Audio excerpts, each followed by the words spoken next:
Jadi sekarang terkait pendidikan itu quick win ya, gampang nggak berpikir itu kita bangun sekolah aja, berarti kita aware sama pendidikan. Tanpa kita sadar, kemarin saya lihat data Om, beberapa tahun terakhir 30 sekolah itu tutup BPS gitu kan, kita datai dari BPS. Nah itu tandanya ketika kita bangun sekolah itu nggak jadi problem solving. Akhirnya kita punya program untuk subsidi sekolah-sekolah swasta. Sekarang ini bukan cuma isunya terkait susahnya nyari kerja, tapi juga susahnya nyari pekerja. Karena nggak meet nih, kan dari sisi kompetensi sama kebutuhan. Nah, bagaimana kita bisa nge-solve problem itu? Visi sehat warganya Glowing Kotanya ternyata sehat warganya itu benar-benar bukan cuma kesehatan doang. Maksudnya sehat dari sisi ekonomi, sehat dari sosial, sehat dari kesehatan tentunya, sehat dari pendidikan, semua lah.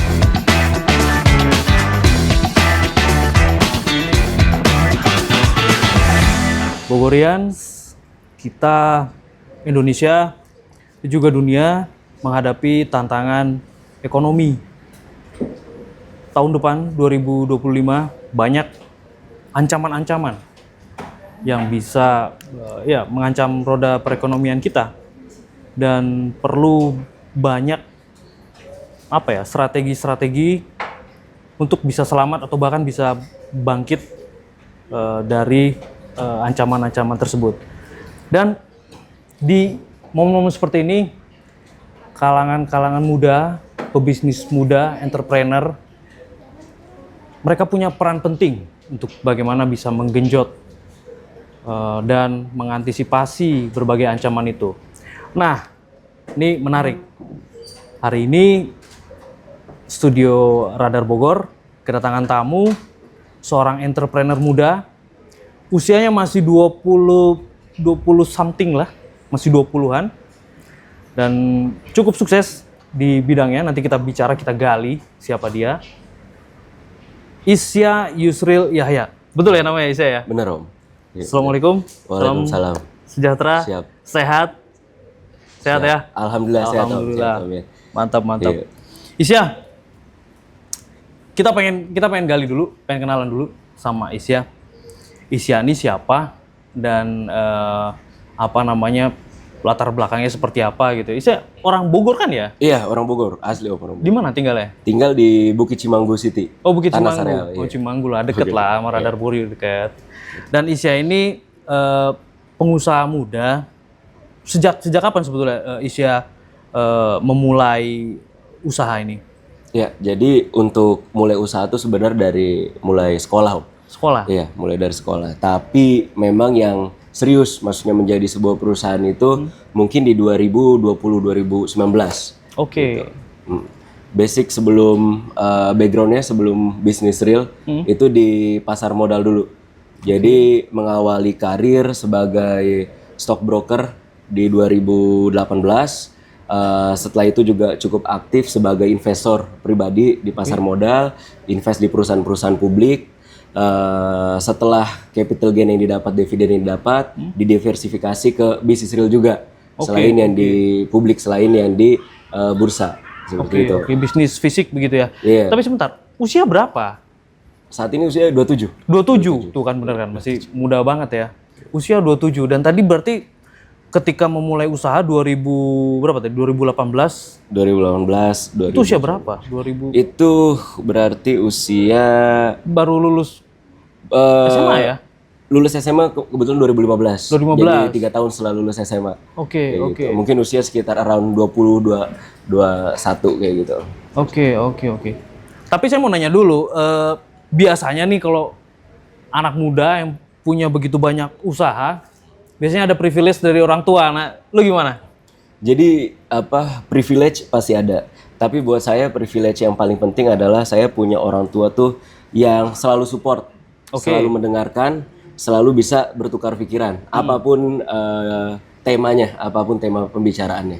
Gitu. Kalau sifatnya capital, jujur enggak. Tapi mulai dari pendidikan segala macam basic needs itu terpenuhi lah oleh orang tua saya gitu ya. Jadi setelah lulus di 2015 lulus SMA itu saya tuh daftar ojek online Om. Iya, karena di gue denger GBK. lu pernah ngojek online Iya. juga. Ini privilege-nya dari mana ya?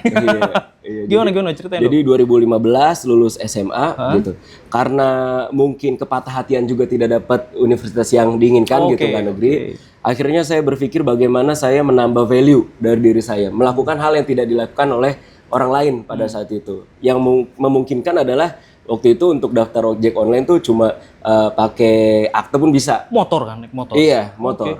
Jadi di GBK pendaftaran ikut 2015. Nah, dari proses itu saya kumpulin uangnya untuk investasi di saham, sama waktu itu juga sempat nabung untuk bikin usaha UMKM. Jadi jualan sate di depan kampus, sate Jepang waktu itu. Sekitar ya 2016 lah. Setelah uangnya kumpul, uangnya di manage untuk invest di pasar modal. Setengahnya lagi invest di bisnis real, waktu itu bikin UMKM-an lagi itulah, sate Jepang di gerobakan depan kampus. Iya. Dan sekarang lu punya usaha-usaha apa aja? Boleh dong kita di share nih biar jadi inspirasi buat teman-teman nih. Iya, jadi yang lu lagi jalanin sekarang. Jadi untuk core-nya tetap di investment, tetap invest di saham gitu ya, di perusahaan publik, tapi juga ada portfolio di perusahaan yang real private sector. Sekarang itu ada di logistik Om, namanya Galaksa. Jadi Galaksa itu servisnya tracking and forwarding. Jadi kita punya backbone kebanyakan itu consumer, perusahaan-perusahaan consumer FMCG. Kita antar dari warehouse ke outlet atau dari pabrik ke warehouse. Dan juga forwarding. Jadi kita sekarang juga ada ekspor untuk beberapa consumer juga kayak vanili gitu, kita ekspor ke Paris. Tapi kita as a forwardernya gitu, bukan eksportirnya gitu. Oke. Dan lu punya gelar CIB ya? Konsultan apa itu? Investment? Jadi CIB itu Certified Investment Bankers. Certified. Jadi karena di pasar modal kebetulan ada beberapa sertifikasi juga kayak WPPE, WMI. Nah itu gue juga pegang sertifikasi itu. Kalau CIB itu lebih ke bisnisnya. Jadi untuk perusahaan yang mau corporate action, mau IPO, issued bond, merger, acquisition itu bisa konsultasi ke lu gitu. Iya, untuk proses. Apa ada perusahaannya atau? Ada. Kita punya konsultannya, namanya Sinergi Selaras Capital. Itu fokusnya memang untuk perusahaan-perusahaan yang mau corporate action. Oke. Bro, ceritain dong yang tadi soal investasi ya, soal saham dan lain-lain itu gimana sih lu awal mulanya, dan kalau boleh di spill dikit lu bisa dapat berapa gitu. Buat gambaran buat teman-teman. Oke. Jadi kenapa tiba-tiba waktu itu investasi? Nah, ini menurut saya juga privilege. Jadi pas usia saya 17 tahun, sweet 17 lah ya. Teman-teman kan biasa tuh bikin pesta apa segala macam. Kebetulan waktu itu nggak memungkinkan untuk saya bikin kayak semacam perayaan atau kayak gimana. Ayah saya tuh ngasih hadiah buku bekas kebetulan. Beliau beli di Kuitang katanya. Bukunya itu Robert Kiyosaki penulisnya, judulnya Rich Dad Poor Dad. Rich Dad, ya. Nah, dari situ saya baca pas SMA itu menjadi terinspirasi untuk menjadi kuadran kanan lah, investor and business owner. Nah, untuk jadi business owner butuh modal, untuk jadi investor butuh modal. Obstacle yang paling kecil untuk investasi waktu itu saya pikir adalah di saham. Kalau misalnya investasi tanah nggak murah itu kan modalnya. Kalau misalnya investasi yang lain pun juga nggak murah. Kalau di saham waktu itu bisa mulai dengan uang 100.000 kita udah bisa bikin rekening saham.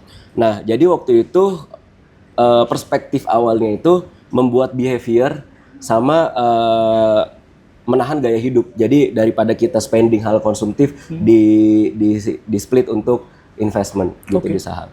Nah, singkat cerita compounding lah ya. Dari active income, dari yang tadi dari mulai ojek online, terus bisnis kecil-kecilan. Lu masukin ke situ semua. Iya. Itu udah membangun kebiasaan dari setelah lulus SMA itu, dari awal kuliah. Nah, di semester 5 kebetulan waktu itu keterima kerja lah di salah satu perusahaan brokerage dari Korea, lumayan yang paling besar lah di Indonesia. Karena waktu itu triggernya ikutan lomba analisa pasar modal nasional, masuk final lah waktu itu di Semarang. Di situ jadi banyak kenal orang, termasuk juga orang-orang sekuritas. Nah, dari situ saya pindah kelas malam, berarti kelas karyawan, paginya kerja, malam kuliah. Aktif income yang saya dapat gitu juga saya split untuk investasi. Momen yang lumayan life changing itu di 2020. Apa tuh? Kebetulan dari mulai 2019 itu saya ada bikin hipotesa gitu terkait terjadinya krisis. Tapi hipotesa waktu itu nggak mengenai COVID karena kan saya nggak tahu juga ada COVID, tapi lebih karena perang dagang. Waktu itu kan trade war ya, US China dan yang lainnya menyebabkan apa ya, kontraksi ekonomi lah, pelemahan ekonomi global gitu. Jadi ada pandangan 2020 tuh akan terjadi krisis. Makanya di 2019 udah mulai atur untuk strategi lebih banyakin cash dulu. Nah pas di 2020 ternyata beneran crash, tapi ternyata dari COVID. Itu berarti hipotesanya kan teruji walaupun variabelnya berbeda. Gitu. Akhirnya uang yang tadinya cash itu saya beli deep di pas orang lain lagi fearful, termasuk juga minjem uang ke bank KTA waktu itu karena nggak punya agunan kan, tapi udah kerja bisa bayar cicilan. Jadi KTA dapat dari salah satu bank, terus juga ada beberapa teman juga yang invest lah gitu ya, nitip. Saya bisa dapat harga-harga saham itu di harga yang under value, harga yang nggak sesuai dengan valuasinya lah, karena lagi takut kan saat orang. itu ya. Orang lagi takut ya saat itu. Kelihatannya nggak ada masa depan, kelihatannya segala macam. Nah jadinya pergerakan harga saham itu nggak normal. Jadi gitu. Jadi kalau misalnya kita di dunia nyata ngelihat mungkin achievementnya kayak gimana dong? Ceritain dong. Achievementnya, nah dari situ mungkin dari minjem uang ke bank, dari yang teman-teman segala macam itu saya manage 2M-an lah. 2 miliar ya? 2M, yang di manage waktu itu 2M. Nah di 2021 setelah mulai recovery, beberapa saham itu mulai bounce back karena kemarin turunnya itu karena fearful, naiknya juga pasti orang panik buying lagi untuk dapetin barang yang ternyata dia buang pada saat dia ngerasa nggak ada harapan. Nah dalam kurun waktu setahun atau 2 tahun itu 2M jadi 14. Gitu. Gila, keren. Mantap. Gua nggak tahu sih itu beruntung apa pinter itu ya, analisisnya. Tapi sorry, tadi lu sempet mention juga lu ikut lomba ya, analisis ya. Ceritain dong, analisis lu itu waktu itu seperti apa dan gimana lu bisa menganalisis itu dan tepat gitu. Iya, jadi kalau misalnya gua tuh lebih ke fundamental. Jadi banyak orang yang kasih bahasa yang ringan bro, biar teman-teman yang pengen ini tuh. Gini, jadi kayak misalnya analoginya kayak kita misalnya mau bikin bisnis kopi, atau kita mau invest ke teman kita mau bikin kopi, kita kan ngelihat marginnya berapa, kita ngelihat laporan keuangannya, kita ngelihat hal-hal yang memang itu adalah hal yang si fundamental itu tadi, dari laporan keuangan dan dari arah si perusahaannya bakal kemana gitu. Kebanyakan pelaku pasar modal kan lebih ke teknikal kan, dia ngelihat pergerakan harga dan chart kayak begitu. Ya itu pun nggak salah, itu juga pendekatan gitu. Tapi kalau saya tuh lebih ke fundamental itu tadi. Jadi dari mulai laporan keuangan, dari mulai makro juga gitu. Jadi bagaimana rotasi sektor yang akan terjadi. Jadi contoh misalnya pas kemarin COVID, ya kan, banyak sektor itu kan yang kedampak, ya kan. Sektor yang positif dampaknya health pasti kan, kesehatan. Betul. Ya kan? Nah sektor itu kan rotasi. Pas COVID-nya PPKM PSBB itu mulai dibuka, orang udah mulai kerja lagi, orang udah mulai beraktivitas, mulai berkendara, ada lack of energy waktu itu. Jadi supply dan demand kita yang udah jalan lagi beraktivitas sama supply komoditi untuk supply energi itu kan nggak bisa secepat itu, secepat kita keluar rumah gitu kan. Akhirnya harga-harga komoditi itu naik, batu bara, nikel dan yang lainnya. Nah itu kan rotasi sektor. Pada saat itu invest di saham-saham yang punya sektor komoditi itu menguntungkan. Nah makanya invest di saat orang lain tidak melihat atau saat orang lain fearful, ya kan. Terus kita fearful pada saat orang lain udah hype. Jadi kalau misalnya orang udah banyak ngomongin tentang sektor atau narasi itu, kita udah prepare untuk cari exit. Yang lain nih. Iya, kita gitu. Ada yang lu sempat beli waktu itu yang ketika kondisi itu dan ternyata betul apa? Itu Indika Energy. Indika. Batu bara, iya. Itu di around sekitar 700-an lah ya. Ketika orang nggak melihat itu tuh. Iya. Ketika orang melihat kayak ngapain beli batu bara, energi kotor pertama, yang kedua juga sekarang lagi COVID kan nggak terlalu banyak butuh energi. Orang lupa kalau COVID itu nggak selamanya gitu. Gitu sih. Ketika orang semua masih ketakutan ya, lu harus sudah keluar dari situ. Cakep itu bisa di garis bawahi itu. Bro, kemudian lu kan sudah memulai usaha ini dan lu sebagai entrepreneur, lu ngelihat Kota Bogor kayak gimana, bro? Ini kan kita juga secara nasional kita sudah berganti rezim dan secara di daerah Bogor kita akan pilkada sebentar lagi. Pandangan lu seperti apa ekonomi Bogor 2025? Dan di mana peran anak muda harusnya? Siap. Kalau gue pribadi melihatnya cukup optimis. Optimis ya? Iya, walaupun kita punya mungkin sama pandangan Om terkait tadi pas narasi prolognya. Gue dipanggilnya Om tua banget.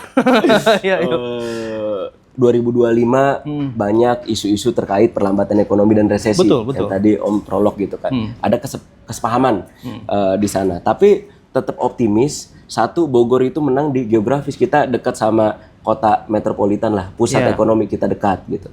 Exposure juga terkait creativity kita juga dapat banyak gitu. Anak-anak mudanya bisnisnya pun keren-keren.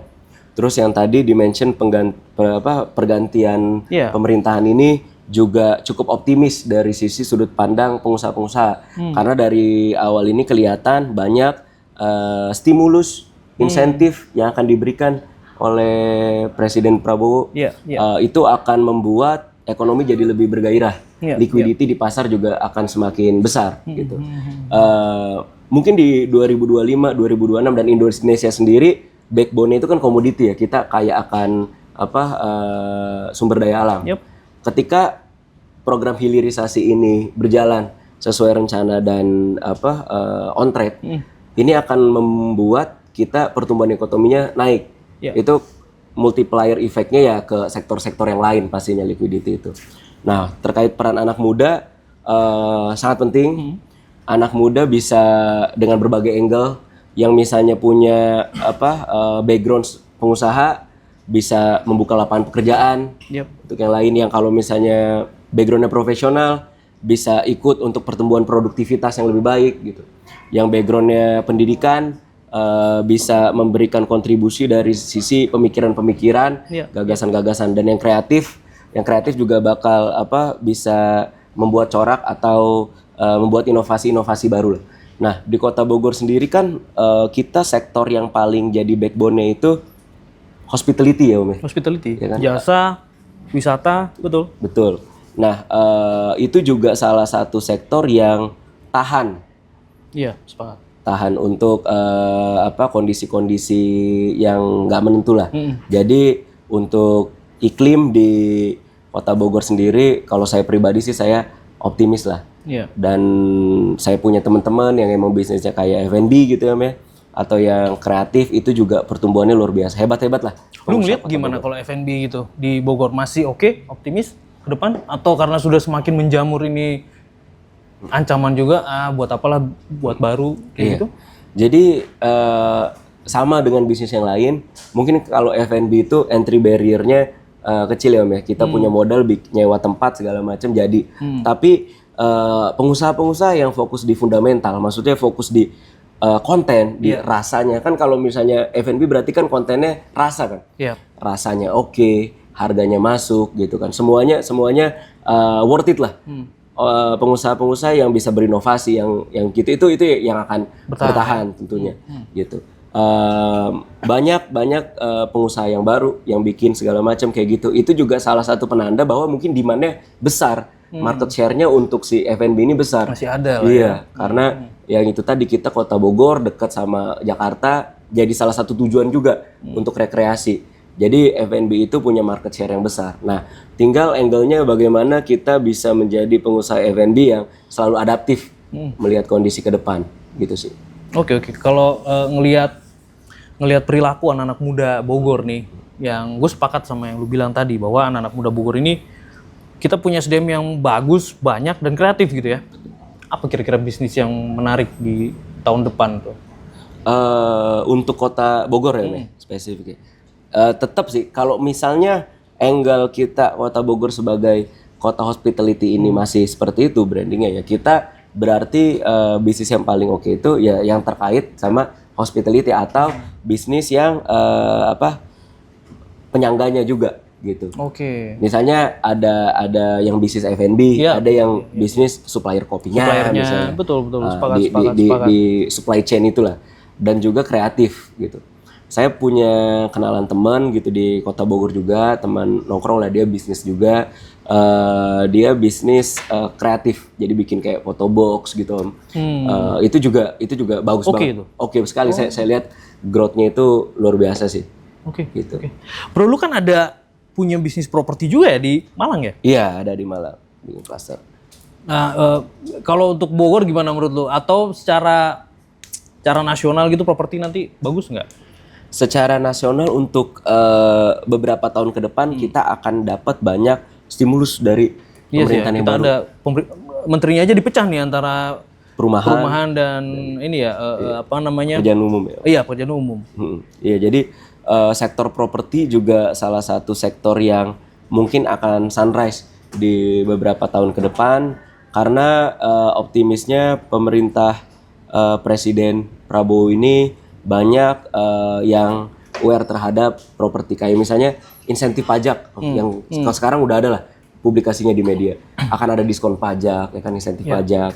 Itu akan menstimulus untuk menaikkan demand terhadap si properti gitu.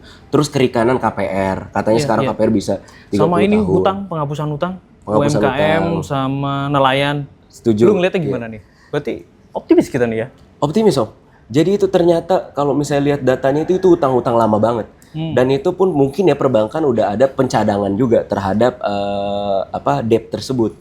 Nah, jadi ketika ini dihapus, utang ini dihapuskan, ya pro kontra lah. Tapi logiknya kan dia sekarang tidak bisa berutang lagi karena ada utang yang lama ini yang sangkut. Produktivitas dia kan juga jadi terhambat. Dia mau misalnya dapat pinjaman gitu kan nggak bisa approve ya.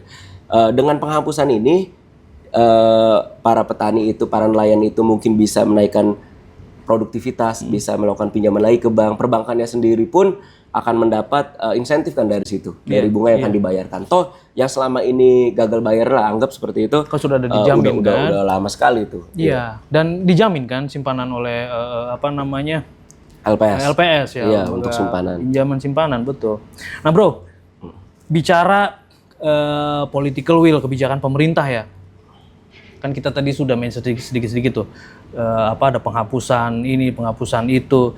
Kalau skalanya kita kecil ini di daerah Bogor, untuk menggenjot atau untuk kita membangkitkan usaha-usaha entrepreneur muda terutama, menurut lo pemerintah Kota Bogor ke depan harusnya kayak gimana sih? Ada kebijakan anggaran yang apa sih, kayak gimana? Lu ada bayangan nggak? Oke, iya. Jadi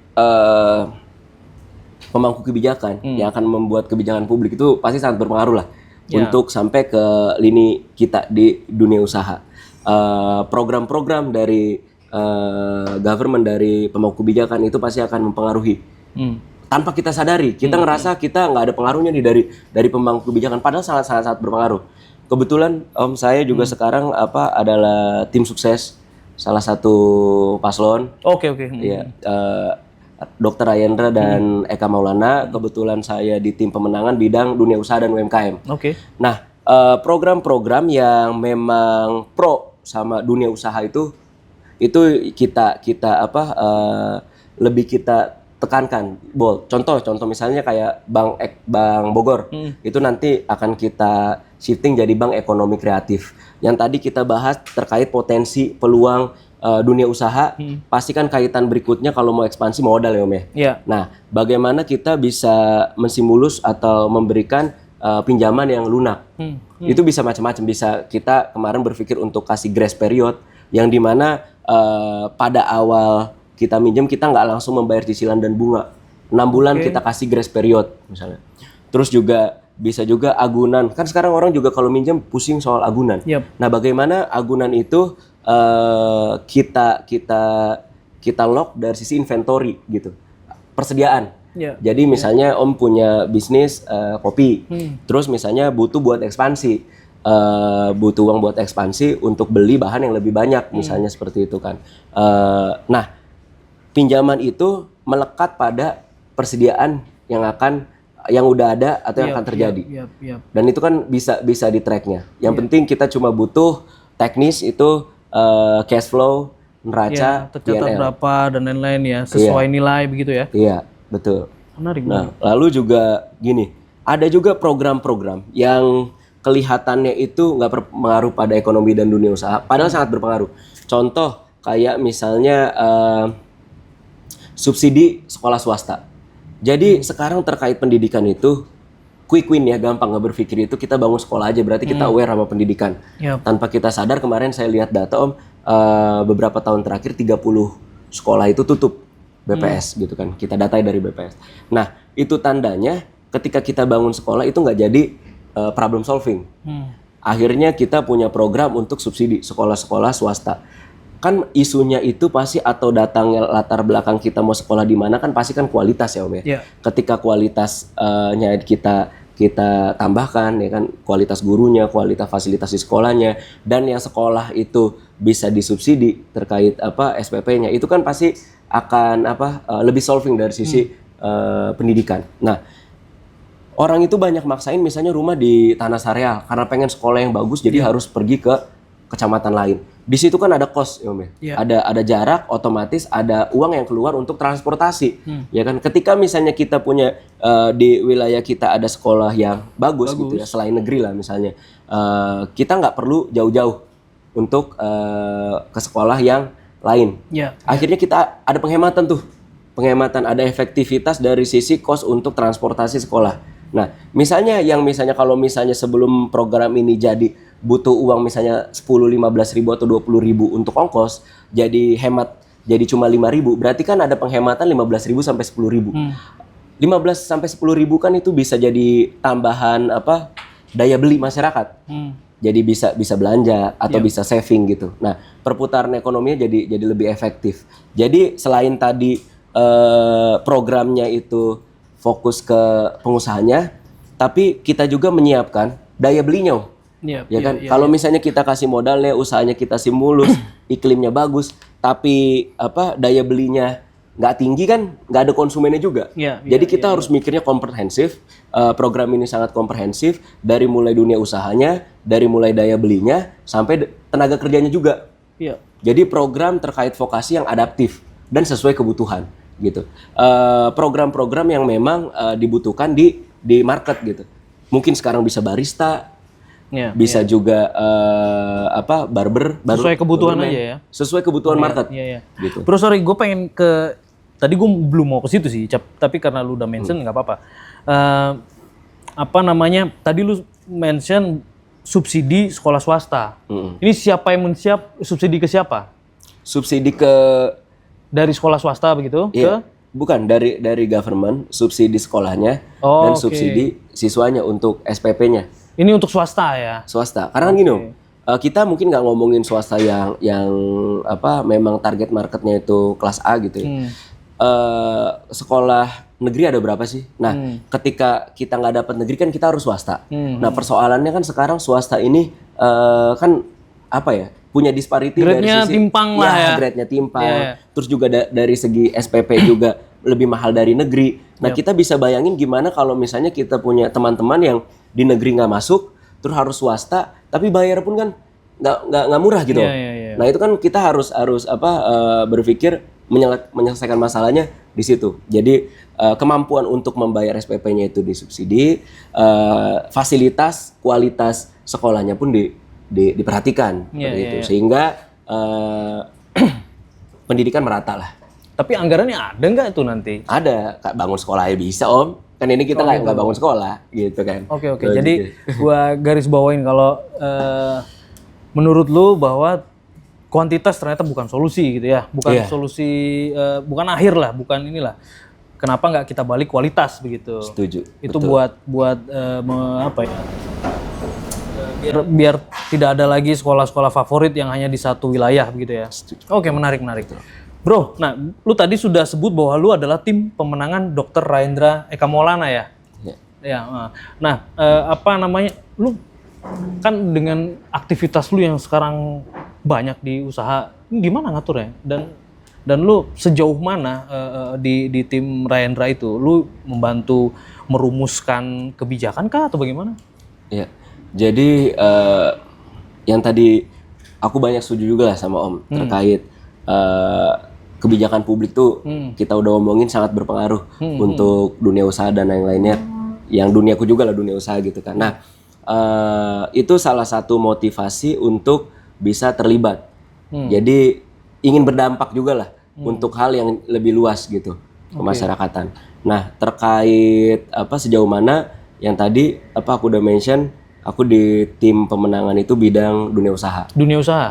Jadi beberapa perumusan program yang terkait dunia usaha atau yang ekonomi itu kita ya diskusi untuk bisa dapat program yang memang komprehensif, program yang memang dibutuhkan sama warga Bogor, program yang memang tepat gitu untuk kita menghadapi yang tadi kita ngomongin 2025 sampai 2030 lah. Oke. Boleh kita gali lagi nih. Gue tertantang juga nih, pengen denger juga seperti apa sih paslon Pilwalkot Dr. Rahendra dan Eka Maulana ya menyiapkan strategi di bidang usahanya nanti kalau seandainya terpilih begitu ya. Tantangannya sekarang adalah pengangguran. Itu masuk di bidang lu juga dong? Iya. Gimana lu nanti bisa nangkep itu? Seperti apa? Ada nggak itu? Iya. Jadi pertama kita ada yang direct, ada yang indirect ya. Kalau yang direct itu program vokasi yang sesuai kebutuhan dan yang adaptif. Siapa yang ngasih itu nanti vokasi itu? Jadi dari kampus kah atau? Jadi kita ada pusat untuk pembelajaran yang sifatnya informal, ada juga yang formal mungkin dari sisi sekolah SMK vokasi gitu. Ya kan. Jadi sekarang ini bukan cuma isunya terkait susahnya nyari kerja, tapi juga susahnya nyari pekerja. Karena nggak meet nih, dari sisi kompetensi sama kebutuhan. Nah, bagaimana kita bisa nge-solve problem itu? Ya kita membuat program yang mempertemukan itu. Jadi makanya program vokasinya yang lebih adaptif sama sesuai kebutuhan. Terus juga kayak misalnya yang lebih luasnya lagi, kita misalnya negara-negara maju yang sekarang lagi krisis tenaga kerja. Contoh lah di Jepang gitu. Di Jepang itu Om, kebutuhan akan tenaga kerja tuh banyak sekali. Gitu. Betul. Salah satunya mungkin segmen las. Teknik pekerja yang ngelas gitu. Itu kebutuhannya banyak banget di Jepang. Nah, kita ngelihat opportunity itu, kita bisa menyiapkan tuh, ya kan? Tenaga-tenaga yang memang pengrajin las itu yang pandai, yang lihai, yang paten gitu dari Kota Bogor. Jadi skupnya mungkin nggak cuma di Kota Bogor atau di Indonesia doang. Jadi bisa keluar, ya? Kerjasama untuk luar juga. Dan itu kontribusinya bahkan kan bisa nasional. Betul. Nah, yang indirect itu terkait tadi membuat iklim dunia usaha, stimulus dunia usaha jadi lebih baik lagi, kemungkinan pertumbuhan akan terjadi. Dan akhirnya menyerap tenaga kerja jauh lebih banyak, gitu sih Om terkait. Di Rahendra, di tim pemenangan Rahendra, sektor apa yang menjadi target atau sorotan di bidang usaha? Jadi untuk sektor tertentu kita tidak ada yang fokus, kita semuanya kita coba bikin program yang memang bisa menyentuh ke banyaknya sektor. Tapi untuk fokus dan kita interest itu ke kreatif sama yang ekonomi sirkular. Jadi bagaimana perusahaan-perusahaan itu atau bisnis-bisnis itu bisa menerapkan sustainability.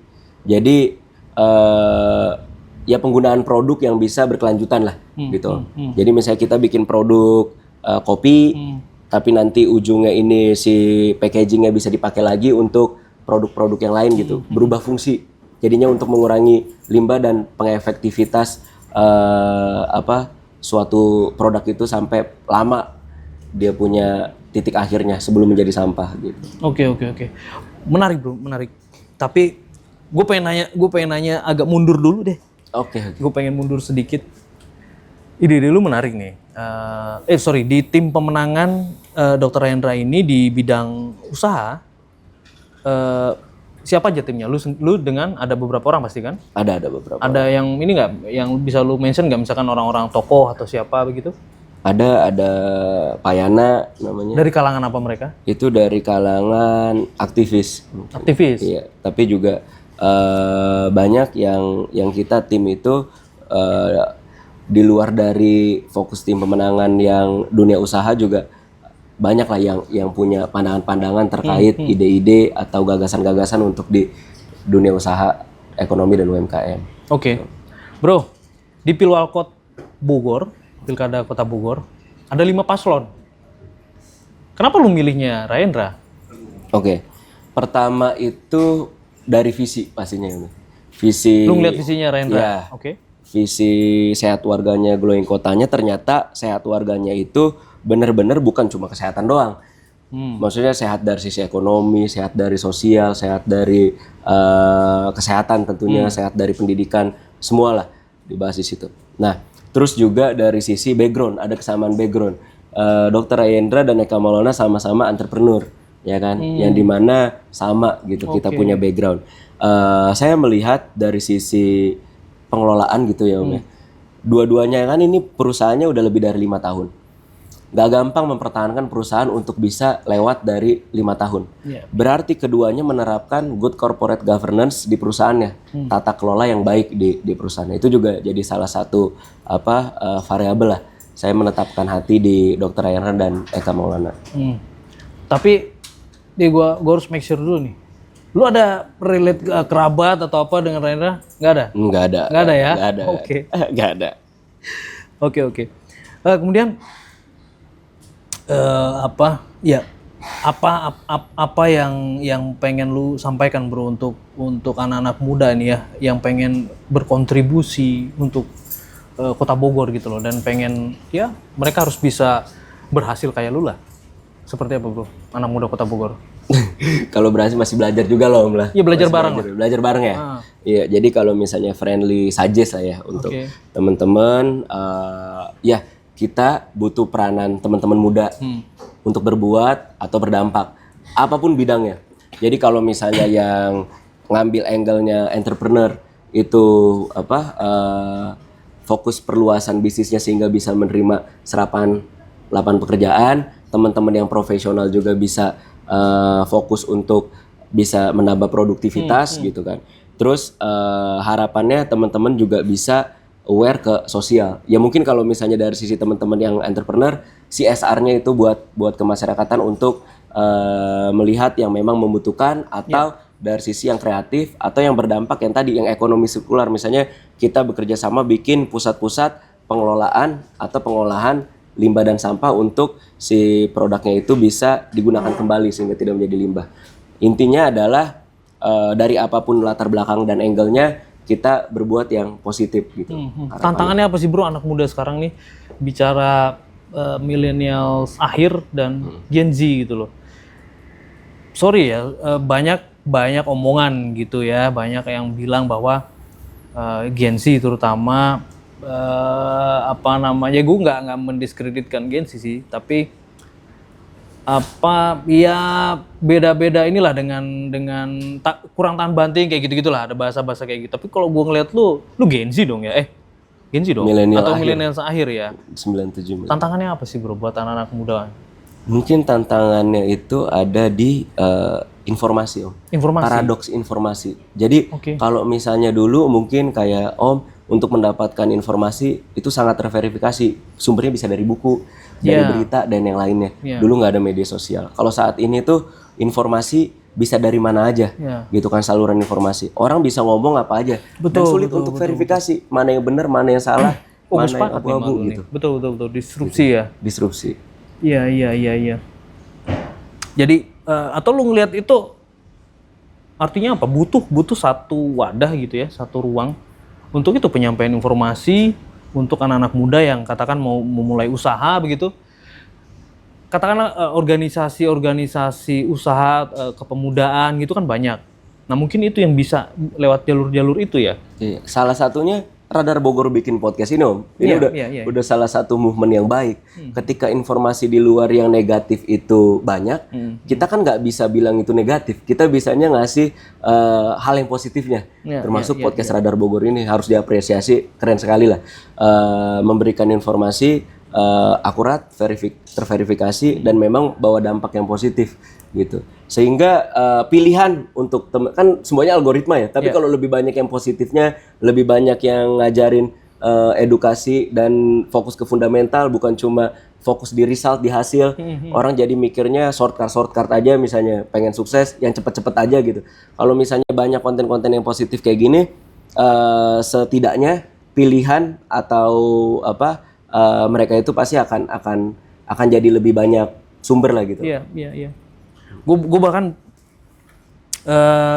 berharap gitu, pengen punya, bayang gue, lu bikin satu apa ya, itu yang bisa menjadi ruang untuk teman-teman muda yang pengen memulai bisnis seperti lu gitu, katakan, atau pengen mulai main saham lah, seperti itu, yang aman, yang jelas begitu ya, yang jauh dari potensi-potensi penipuan dan lain-lain gitu. Bisa nggak sih itu dilakukan kayak gitu, bro? Nah, jadi itu ya, sebelum saya support Dr. Airen dan Eka Maulana, sebenarnya dari 3 tahun yang lalu saya ada bikin movement namanya Sinergi Connect.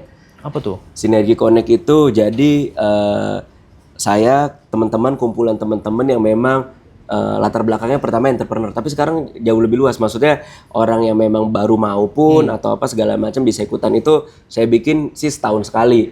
Jadi acaranya cukup casual. Jadi kita lebih ke business matching, sharing-sharing kayak gitu-gitu. Nah, untuk yang tahun ini kemarin sudah dilakukan. Selain kita business matchingnya dapat juga, sharing sessionnya dapat, discussionnya masuk. Kita juga invite Dr. Herendra dan Eka Maulana sebagai calon pemangku kebijakan, jadi bisa langsung bertanya gitu. Nah, aku setuju. Jadi kita memang harus berkomunal. Ada gitu, bro. Ada coaching kliniknya, bahkan kalau bisa lu anterin sampai dia at least pertama masukin dulu beli sahamnya kayak gimana gitu. Ada gitunya, bisa nggak sih itu? Jadi gini, ya itu ya. Kalau misalnya kayak gitu, aku yakin nggak bakal works, karena segala sesuatu, segala keinginan, motivasinya tuh harus jadi kita nggak bisa yang benar-benar teknis gitu untuk yang dari A sampai Z-nya. Walaupun program-program itu mungkin kita akan bikin itu bisa, misalnya kayak how to invest in stock market, kita bikin eventnya gitu ya. Tapi dengan 100.000 lu kasih bahasa yang benar-benar awam gitu, dengan 100.000 lu kayak gitu-gitu, bro. Itu bisa. Gue bahkan bicara dua sisi nih, lu di Rayendra, di tim pemenang Dr. Rayendra dan Eka Maulana, mungkin itu bisa dilakukan, atau bahkan lu sendiri sebagai pengusaha muda gitu loh, sebagai ya tanggung jawab moral lu lah. Setuju. Sebagai anak muda Bogor gitu kan, lu kasih edukasi kayak gitu. Iya. Gue berharap sih, bro. Oke. Semoga bisa itu. Bisa ya. Ntar kolaborasi kali ya. Oh siap. Gitu. Siap banget. Kita siap banget. Bro, tapi lu berarti ikut kampanye juga ya? Mengkampanyekan. Iya, mengkampanyekan juga lah. Kayak gimana kampanye lu, bro? Lu targetnya siapa? Apa aja gitu? Jadi ya itu kayak yang tadi udah sempet ke mention juga, di komunitas-komunitas gue lah, misalnya di teman-teman yang emang usaha juga gitu, di Sinergi Connect yang movement yang gue bikin juga gitu. Itu kan ada beberapa business owner gitu kan, dan hitungannya mereka kan nggak satu, mereka kan juga punya karyawan yang mereka juga bisa ceritakan apa yang diceritakan dari program yang baik ini. Jadi benar-benar ya dimulai dari ketemu siapapun ceritakan lah, karena ya memang pribadi memang program ini fit untuk kebutuhan Kota Bogor di masa yang akan datang gitu sih. Jadi memang setiap ketemu sama siapapun ya saya ceritalah untuk saat ini. Iya. Karena itu tadi salah satu ancaman juga kan middle class nih, terancam nih. Kalau terus-terusan, gue sepakat lu bilang tadi bahwa yang harus kita bantu juga daya belinya ya, nggak hanya lapangan pekerjaan atau ini, tapi juga kita harus bantu daya belinya dengan tadi penghematan itu ya. Menarik. Bro, harapan lu bro untuk Kota Bogor ya, boleh dong kita berandai-andai ya. Iya. Seandainya Dr. Rahendra dan Eka Maulana diberi amanah gitu ya untuk memimpin Kota Bogor, harapan lu seperti apa? Harapannya pastinya Kota Bogor jadi jauh lebih baik, pengusahanya pertumbuhannya oke. Terus Gua mau lebih konkret lah, harapannya jangan kayak gitu. Dari dunia usaha, gua mau lebih konkret. dunia usaha, brand-brand kita itu bisa jauh lebih orang kenal di luar Kota Bogor. Pekerja-pekerja kita, tenaga kerja kita bisa terpakai bahkan jauh dari luar Bogor. Dari Bisa mana yang tadi internasional konkret ya, yang memang sesuai kebutuhan dan itu possibility untuk dilakukannya itu besar. Gitu. Kebutuhannya ada, kita sudah melihat kebutuhan itu, kita tinggal menyiapkan kebutuhannya, lalu kita bisa mempertemukan supply dan demand tersebut. Gitu sih. Jadi konkretnya adalah pengusaha, tenaga kerja, ekonominya itu bisa jauh lebih meningkat dari yang saat ini gitu. Dari bidang gue ya Om ya. Gitu. Amin. Dan gue tagih nanti itu lu. Amin, siap. Rencana-rencana lu itu. Keren-keren itu bro sebetulnya. Siap. Oke. Thank you bro Isya. Siap. Kapan-kapan kita ngobrol lagi ya. Aman. Dan juga nggak harus di tentang politik, tentang usaha, tapi apapun itu tentang anak muda. Iya. Oke. Oke. Siap. Thank you sekali lagi. Sehat selalu. Thank you, Bang. Bicara Bogor.